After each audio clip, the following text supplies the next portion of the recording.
I've read about and watched a lot of documentaries and shows about true crimes throughout my life, especially recently when I started this channel.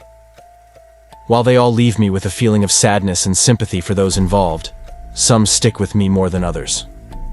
I know I'll never be able to answer that age-old question we all ask ourselves when hearing about heinous and senseless crimes like these, that being, why? I suppose the answer to that question differs from case to case and from person to person. No matter what the reason given may be, in my opinion, there is never a good reason for the taking of an innocent person's life.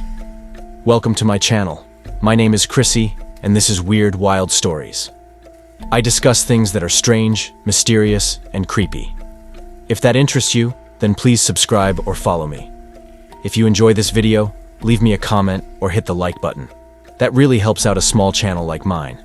Okay, now let's go ahead and get into our first story. Case 1. The murder of Brianna Dennison, Reno, NV. It was a cold January night in 2008 when 19-year-old Brianna Dennison vanished from a friend's home in Reno, Nevada. Brianna, a sophomore at Santa Barbara City College, was visiting her friends in Reno over winter break. She had been out the night before and decided to crash at a friend's house, an innocent night of fun that would soon turn tragic. Around 4 a.m., Brianna's friend woke up and noticed something strange.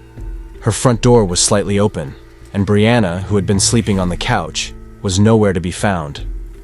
At first, they thought she had simply left early, but the disturbing reality would soon come to light. Brianna had been abducted. For weeks, the city of Reno was gripped by fear. Search teams scoured the area, and her family pleaded for her safe return. Authorities soon realized Brianna's disappearance was not an isolated incident. In the months leading up to her abduction, several women in the area had reported being sexually assaulted by a man who attacked them in the early morning hours. They feared a serial predator was on the loose.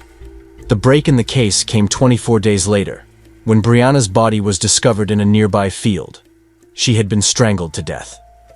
DNA evidence collected from the crime scene matched that of James Biela, a former Marine-turned-construction worker who had been living a seemingly normal life. But beneath that facade, Biela was harboring dark, predatory urges. Biela was convicted of Brianna's murder and sentenced to death. The horror of Brianna's case rocked the city of Reno and raised awareness about the need for stricter safety measures on college campuses. Brianna Dennison's story serves as a stark reminder of the dangers that can lurk in the most unexpected places, and how the evil of one man shattered a community's sense of security. Case 2. Kyle Morgan and the murder of a homeless man, Woodstock. Now let's travel to Woodstock, Illinois. It's 2009, and Kyle Morgan, a 22-year-old man with a twisted mind and a dark, disturbing appetite for violence, was about to make national headlines in one of the most gruesome ways imaginable. Kyle had developed a reputation in Woodstock for being a bit of an outcast. He was known for his strange behavior and had an obsession with violent video games. But no one could have predicted the heinous crime he would commit. One night, Morgan lured a homeless man named Burton into his apartment. Robin, down on his luck and in desperate need of food and shelter, thought he had found a lifeline. Morgan had promised warmth, a meal, and a temporary escape from the harsh Illinois winter. But what awaited Robin inside was far from the kindness he was expecting. It was a nightmare. On January 18, 2009, Kyle Morgan stabbed and killed Burton, writing on the wall of his Woodstock apartment in a mix of his own blood and that of the victims, "It is better to reign in hell than serve in heaven." Morgan also placed 3 Uno cards reading 666 on the chest of 28-year-old Burton, before driving to Nashville, Tennessee, where he was eventually caught. Experts contended in court that Morgan, who was diagnosed as bipolar, was hospitalized numerous times and had at least 8 suicide attempts, was wrongly prescribed a medication that, when combined with Morgan's drinking and illegal drug use, put him on a path to violence.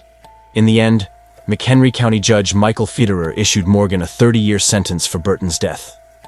The crime shocked the town of Woodstock. Investigators described Morgan as a cold and calculating killer, someone who took pleasure in inflicting pain on another human being.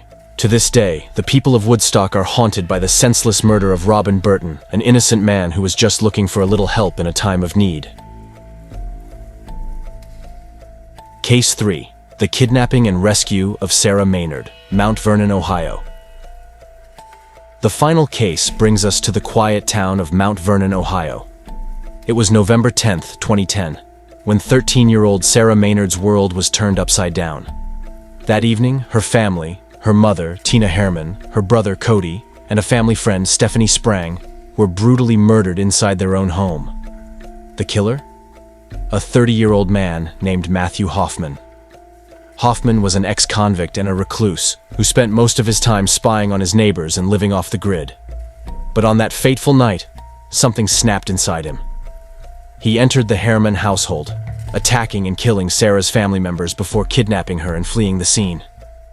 For days, Sarah was held captive in Hoffman's home, a small rundown house surrounded by trees, a place that would later be described as a house of horrors.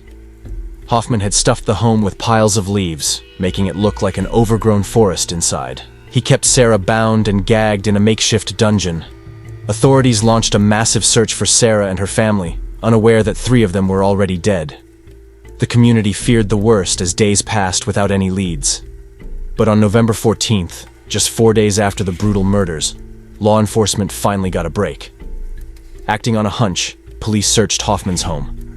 And what they found was beyond belief. There, in the midst of this strange and eerie environment, was Sarah, alive but traumatized. Hoffman had kept her captive, but in a miraculous turn of events, she was rescued. As for her family, their bodies were discovered stuffed inside a hollow tree in a nearby park, where Hoffman had tried to hide his crimes. Hoffman was arrested and eventually pleaded guilty to the murders and kidnapping. He was sentenced to life in prison without the possibility of parole. The case of Sarah Maynard's abduction and her family's murder sent shockwaves through Ohio and beyond. Sarah's survival was a beacon of hope in an otherwise bleak and devastating situation. But the scars of what happened will remain with her, and with the town, forever. Each of these cases, Brianna Dennison's abduction and murder, Kyle Morgan's sadistic killing of Robin Burton, and the tragic loss suffered by Sarah Maynard and her family, represent the darkest depths of human behavior. They serve as a chilling reminder that evil can hide in plain sight, and sometimes, the unthinkable happens in the most unexpected places. Thanks for watching my video today. Be sure to check out the other videos available on my channel. See you next time. Stay safe, and also, stay curious.